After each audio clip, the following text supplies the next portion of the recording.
Hello everyone, how are you? I hope you all are fine, and we'll start with transformer today.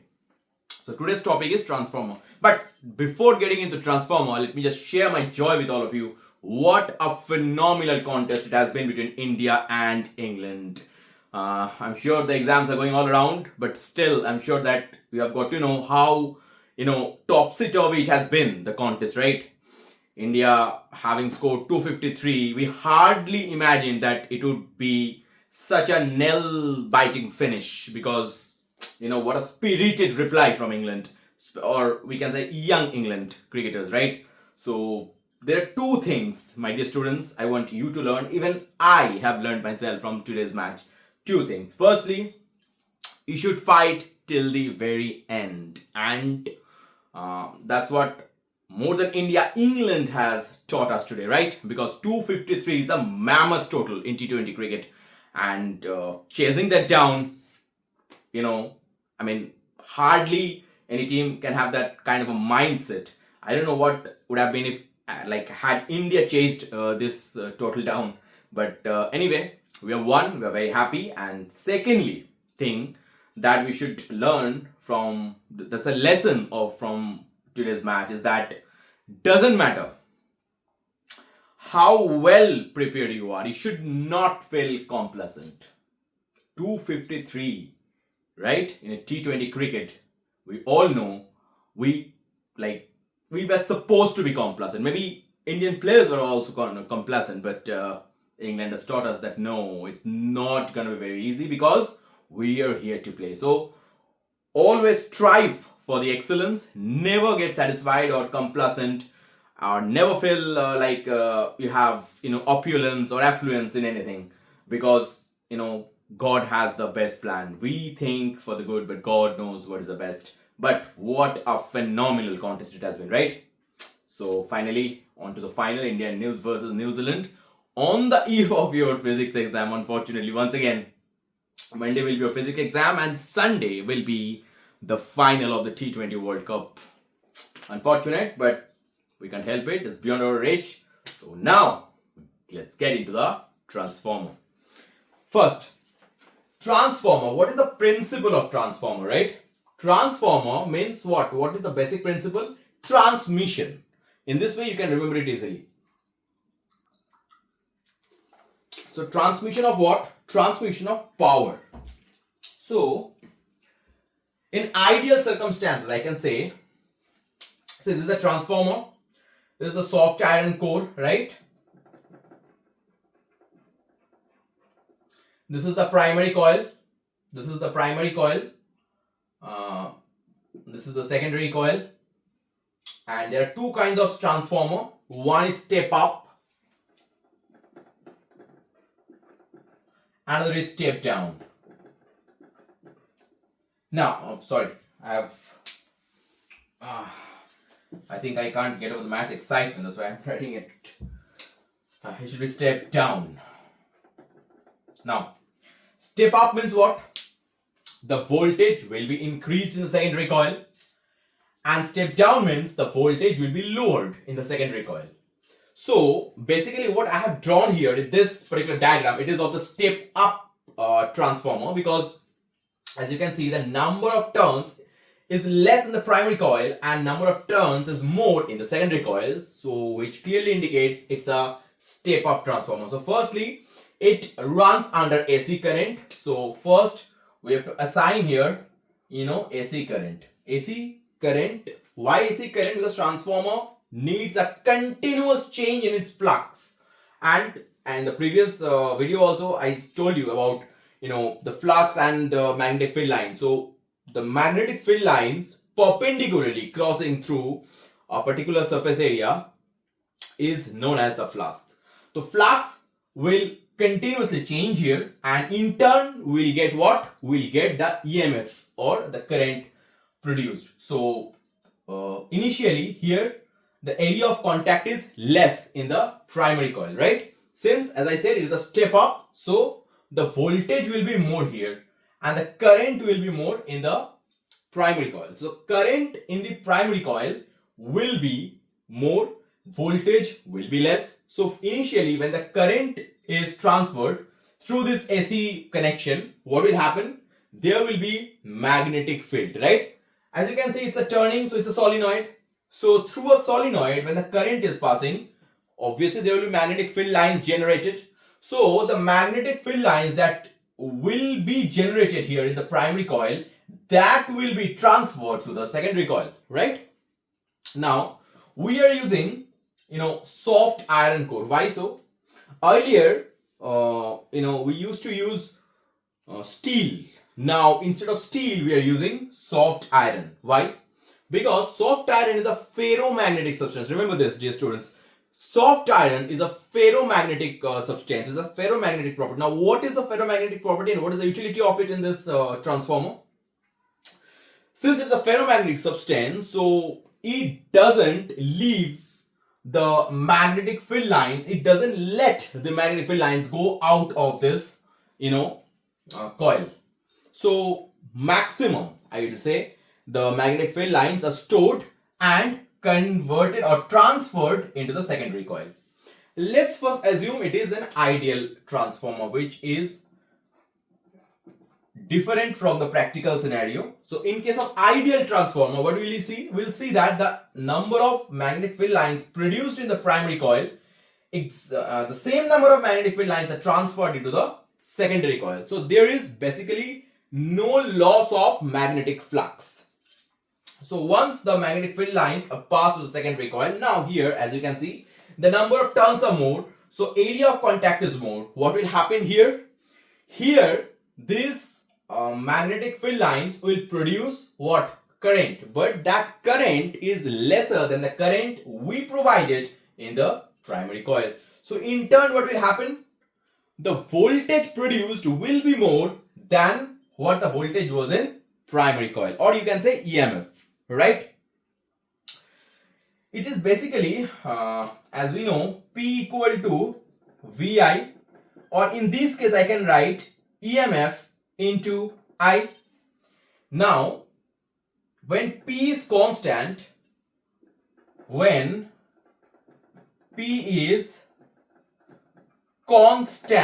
will happen? Now, E into I equal to constant. So E is inversely proportional with the I. Now don't get confused with the Faraday's, don't get confused with the Ohm's law. Ohm's law states that the current will be directly proportional to the potential difference, right?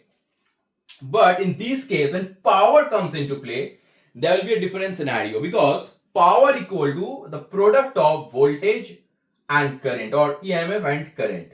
So when a product of two things is a linear product, right, a constant, then they will be under, like,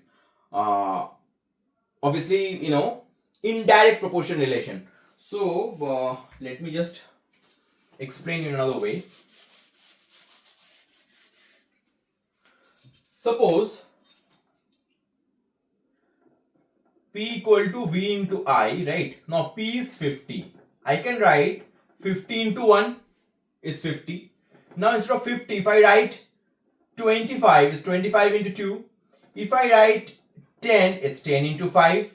If I write 2, it will be 2 into 25. So as you can see, the voltage is dropping, right? And the current is consequently increasing. In turn, the product remains same. See, 50 into 1, 50, 25 into 2, 50, 10 into 5, 50, 2 into 25, 50. So, the product remains same, 50, right? Now, with this concept, we will proceed.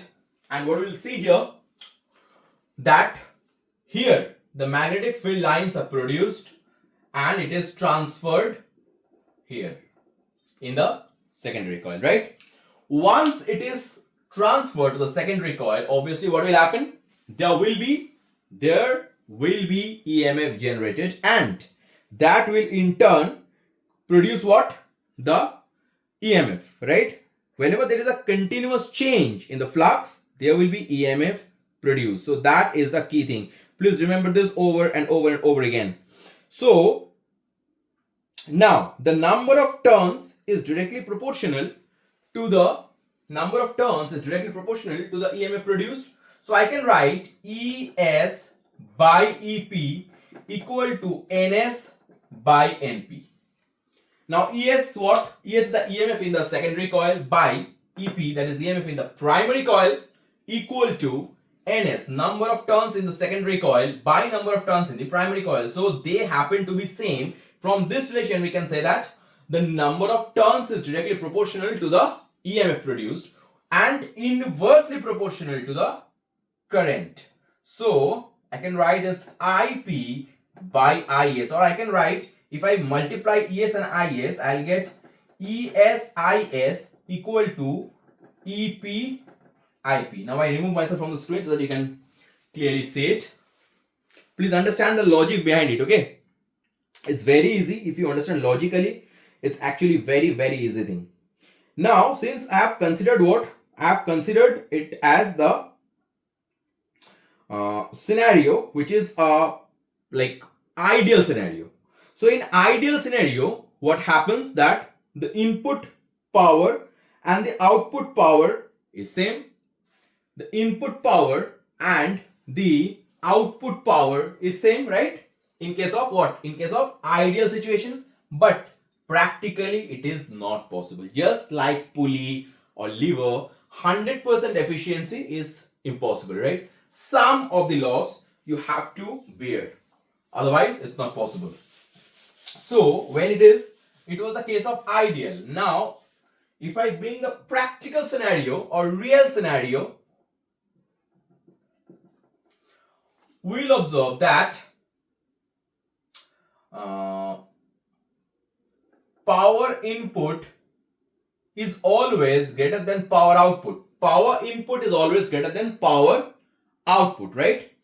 So that is going to be, input means I'm providing the input in the what? Primary coil. So EP IP is greater than ESIS.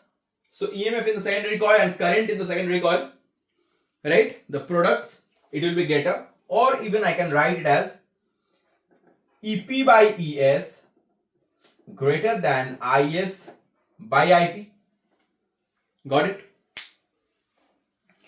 So from here, one more thing, since there is a certain loss in practical scenario, so definitely one more thing will come into play. What is that? That is the efficiency. So efficiency is what? Efficiency, this is the eta, just like in case of pulley you have you're acquainted with this term. That is the power, output by power input into 100. So once again, it's a unitless quantity. It is only efficiency, the same way we have already learned in case of pulley, right? So this is the scenario where, or in another way I can represent it as ESIS by EPIP into 100. That is the efficiency of transformer, of a real transformer, real life transformer, right? Now, if I add a bit data to it, what will happen? Okay, so as we have added a few data here, as you can see, it's a step up, right? I repeat, it's a step up. So in case of a step up, what happens? The number of turns in primary coil is less than the number of turns in the secondary coil. So number of turns in the primary coil I have considered as 200 and number of turns in the secondary coil I have considered as 400. I have just assumed the data. So and 220 volt, as you can see, 220 volt is the supply in the primary coil and the current in the primary coil is 10 ampere. Now you have to find the EMF and the current in the secondary coil. So from the basic theoretical knowledge, we know that since it's a step up transformer, obviously the potential difference will be more here, or the EMF will be more in the secondary coil and the current will be less, right? So let's see the formula, as I told earlier, that ES by EP equal to NS by NP, right? So ES by EP, EP means the EMF in the primary coil, that is 220. So I have put 220.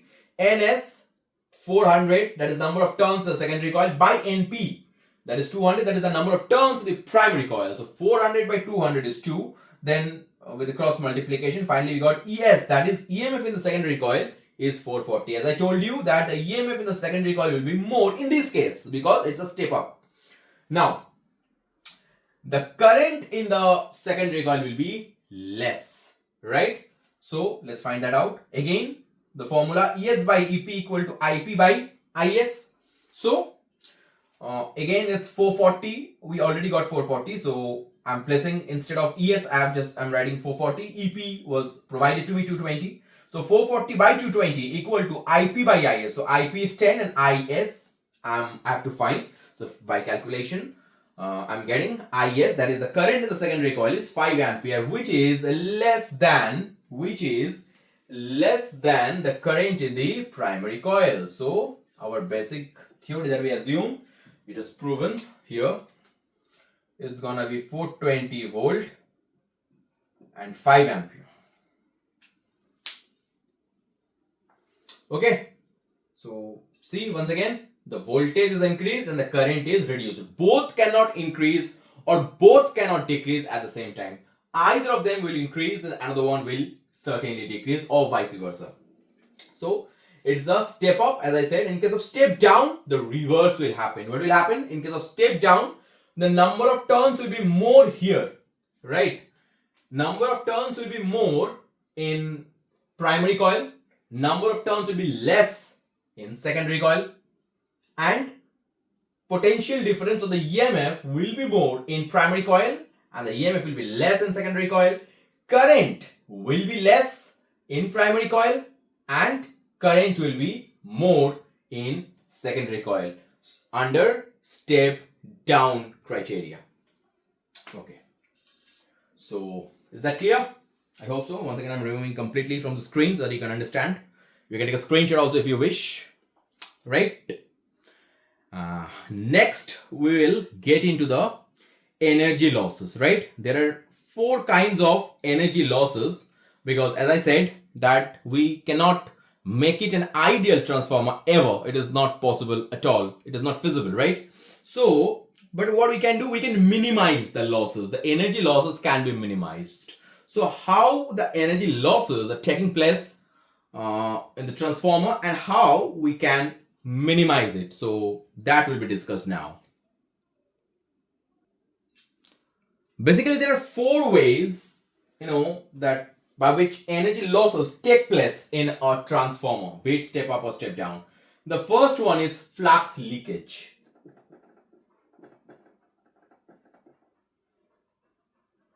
Right? Now you can say, sir, you just say that we are using soft iron core. It's a ferromagnetic substance in order to, minimize the loss, energy loss. Then how come the flux leakage is coming into play?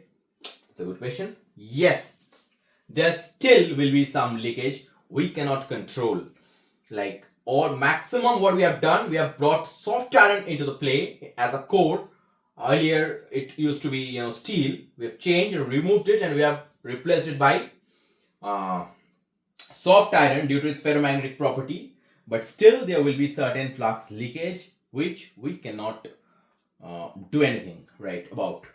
So how it is coming into play? See, like if the current is flowing like this, if I assume that the current is flowing like this, right?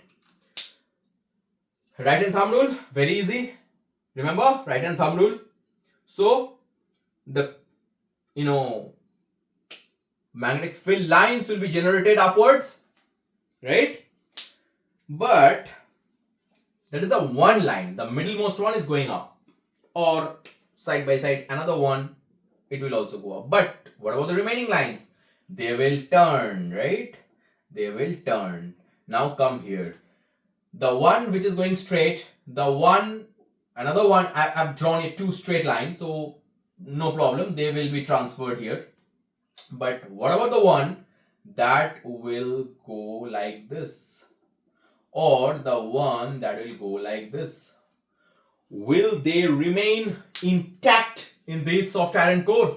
The answer is no. So these two lines, they are of no use. So this sort of losses we have to bear. There is no other way we can control it, right? We cannot control it. So the flux leakage will be there. Maximum what we can do, we can minimize the area. See, in order to do so, what we can do, instead of using a three-dimensional iron core, we can use soft iron plates,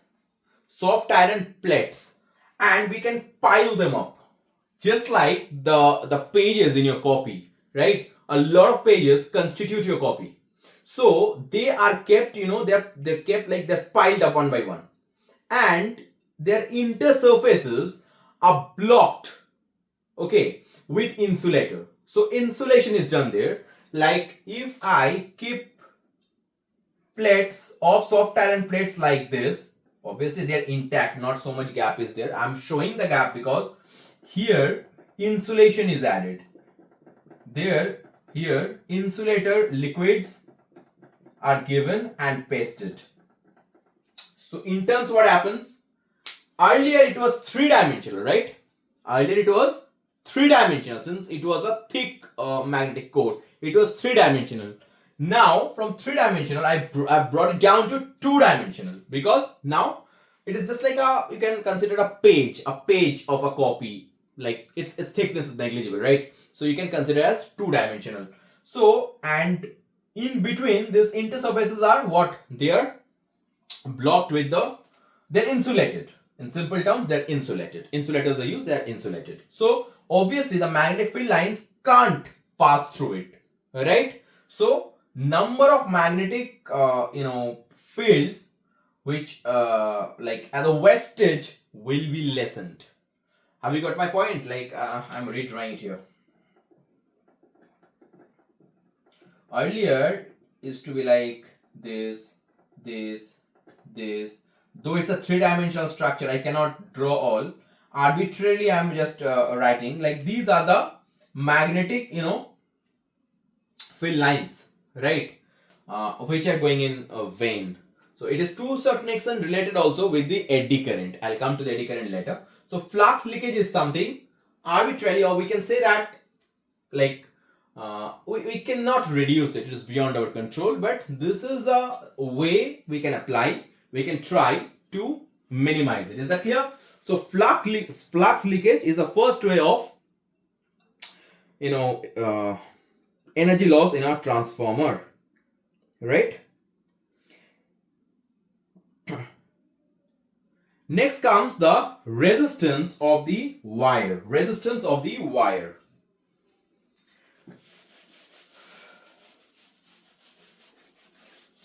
Now, what about this resistance of the wire?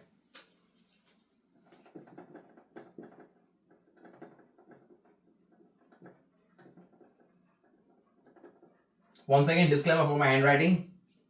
Resistance of the wire. Now, wherever the current is more, as in a step up, the current is more. In case of step up, current in primary is greater than current in secondary. So in the primary coil, the resistance wires are made what?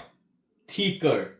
The wires are made thicker. Why so? Because thicker means more surface area, and more the surface area, less the resistance. When the surface area is more, the resistance is less, right? See, surface area is increased, resistance, you have already learned it in current electricity. So once the area is increased, once I'm increasing the area, the resistance will be lessened. And in this way, as I know the formula of heat is I square RT, or I can write IP.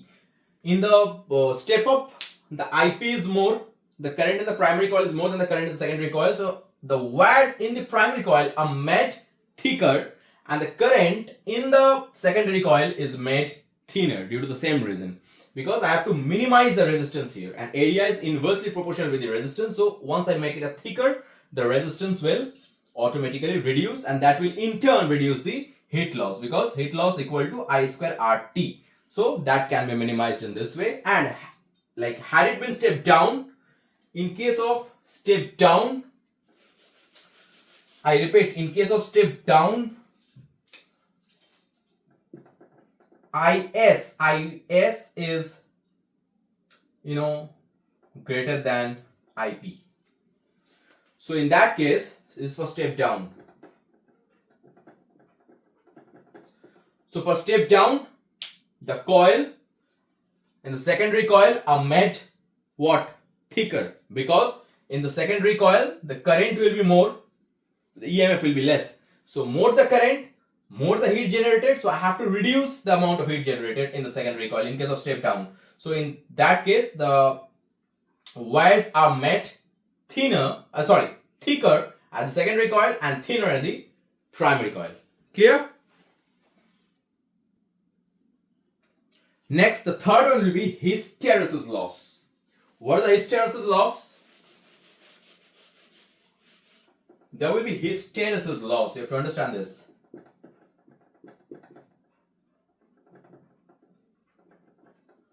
What is hysteresis loss? Hysteresis loss is that, since, see, here is AC current, obviously, so the polarity will continuously change, right? Since the polarity is continuously changed, so direction of this field will also change, field lines will change. So that will in turn cause what? It will also cause certain energy loss, right? Because see, first it will magnetize, then it is demagnetized, then it is remagnetized, then again it is demagnetized, and then again it is magnetized. So this is a continuous process. Since, I repeat, since it is AC, that's why this loss has been incurred, and we are helpless. We can't do anything about it. We have to use AC only in transformer, right? Because this spontaneous change is needed in order to generate the flux, right? So like that. So hysteresis loss is something that can once again be minimized with the help of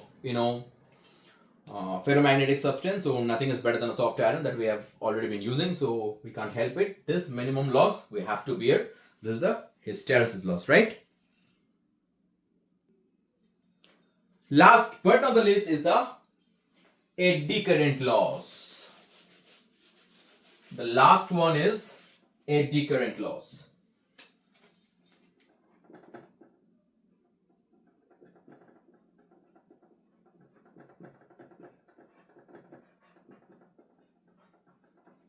And please don't think, since I'm writing in capital letter, that means that certain, it carries more importance over the others. No, not at all.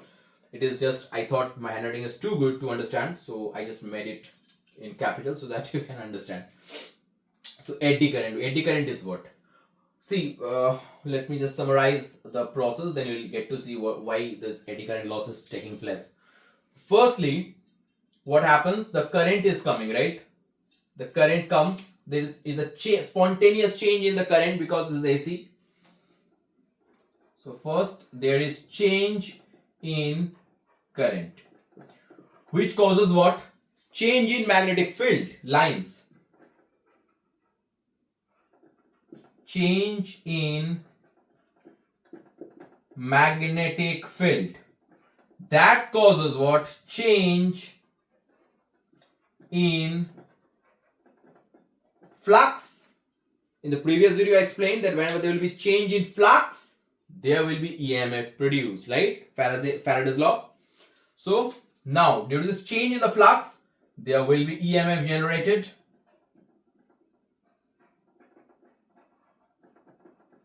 Right? And this EMF will cause or produce what?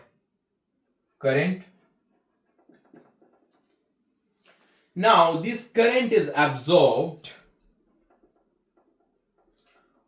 firstly by the this windings, or we can say copper wire. We use copper wires because the best possible conductor of electricity. In terms of wiring, we use always copper wires. So a certain section of this current or maximum should be consumed by the copper wires, and the rest is consumed Buy this soft iron coil. Buy this soft iron coil. So once again, we're helpless at it. In the first case, I told you that what we can do maximum is that we can minimize its volume or cross-sectional area. So what we can use, as thin as possible plates instead of a whole, thick three-dimensional core. If we use two-dimensional plates and keep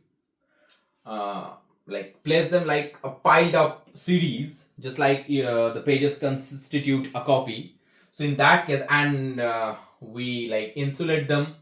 Insulation is done in between their intersurfaces. So in that is the best way, the best possible way that we can minimize this eddy current loss, because I think I explained it right in the first case. So just in case if you missed it, just go there and revise it. So these are the common energy losses in a transformer, and that's how transformer works. And most importantly, this video is for class 10, so I think it's more than enough what is explained here, right? So all the best. Thank you.